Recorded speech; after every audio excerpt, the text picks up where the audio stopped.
क्रिस्त में आदि प्रिय सिस्टर्स एवं बच्चों, हम लोग आज का सुसमाचार में हमें 3 चीज़ सीखने के लिए बताया जा रहा है।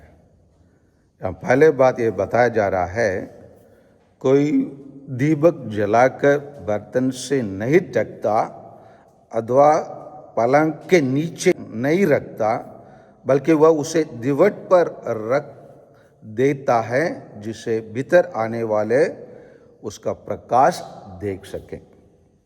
हम कभी भी लाइट जलाते हैं या चालू करते हैं, क्या के लिए चालू करते या जलाते हैं? अब उजाला हमको और दूसरों को देने के लिए। कभी भी हम लोग लाइट को चालू नहीं करते हैं, तुम चालू हो जाओ पड़े रहो बोल के ऐसे नहीं करते हैं। हमको प्रकाश दूसरों को देने के लिए और स्वयं को रास्ता मालूम होने के लिए हम लोग लाइट चलाते हैं और चालू करते हैं।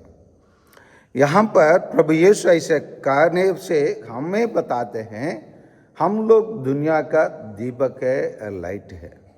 हम दुनिया का अंधकार को दूर करना है। अंधकार को दूर करने का काम ईसाई लोगों का है। इसीलिए प्रभु यीशु सेंट मत्ती के सुसमाचार अध्याय 5, 12 और 13 में बताते हैं, तुम पृथ्वी की नमक हो, यदि नमक फीका पड़ जाए तो किसके नमक नमकीन किया जाएगा। यहाँ पर क्या है, हमको प्रभु यीशु क्या बताते हैं, हम नमक हो। अगर ईसाई ही स्वयं फीका पड़ जाए, मतलब ईसाई स्वयं ईसाई का जीवन नहीं जिएंगे तो वह दुनिया को किसी प्रकार हम लोग क्या कर सकते, नमकीन कर सकते, मतलब उनका स्वाद कैसे डाल सकते। इसलिए हम लोग दुनिया के नमक है। और आगे बढ़िए, तुम संसार की ज्योति हो। हाँ, तुम संसार की ज्योति हो। तो हम लोग इसीलिए प्रभु यीशु हमको नमक भी बताते हैं और संसार की ज्योति भी बताते हैं। इसीलिए हम लोग भीतर आने वालों को प्रकाश देने को, भीतर आने वाला मतलब दुनिया में जीने वाले अन्य लोगों के लिए हम लोग प्रकाश बनने की आवश्यकता है। दूसरा है, ऐसा कुछ भी छिपा नहीं है जो प्रकट नहीं होगा, और ऐसा कुछ भी गुप्त नहीं है जो नहीं फैलेगा तथा प्रकाश में नहीं आएगा।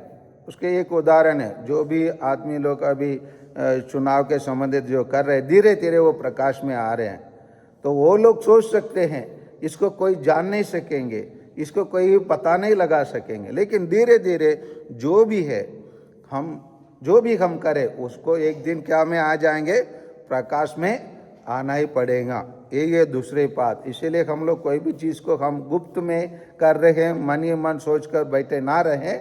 सभी चीज़ क्या होगा, एक दिन प्रकाश में आएंगे। अब तीसरी बात यहाँ पर बताया जा रहा है, ये बहुत बड़ी गंभीर की बात है। जिसके पास कुछ है उसी को हार दिया जाएगा, जिसके पास कुछ नहीं है उससे वही भी ले लिया जाएगा जिसे वह अपना समझता है। यहाँ पर हम लोग सोचते हैं ईश्वर अमीर लोग जिसके पास ज़्यादा है उसका आहार ज़्यादा दे देगा, गरीब लोग जिसके पास कुछ नहीं है उसी को उसी से छीन लेगा। यही तो समझ रहे हैं ना?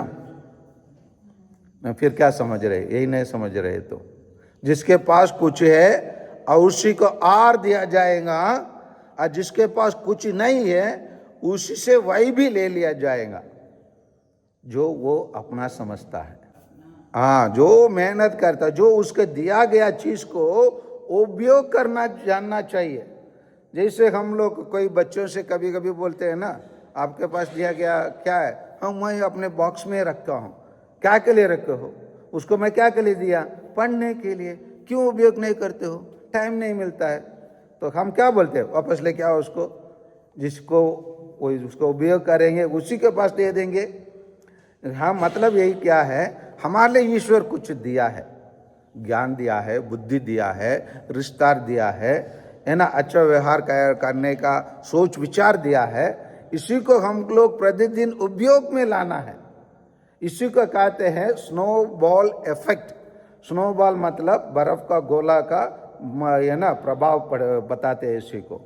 स्नोबॉल क्या होता है, जब ऊपर पहाड़ में रहता है वो धीरे से नीचे जाना शुरू करता है, और नीचे जैसे जाएगा वो अपने और भी स्नो को, बर्फ को अपने आर लेके जाएगा, और जैसे उस लेके जाएगा वो और भी मोटा होते जाएंगे, और जैसे मोटे होते जाएंगे और उसका गति, जो चलने का गति और तेज होगा, और तेज होकर वो नीचे पहुंचता है।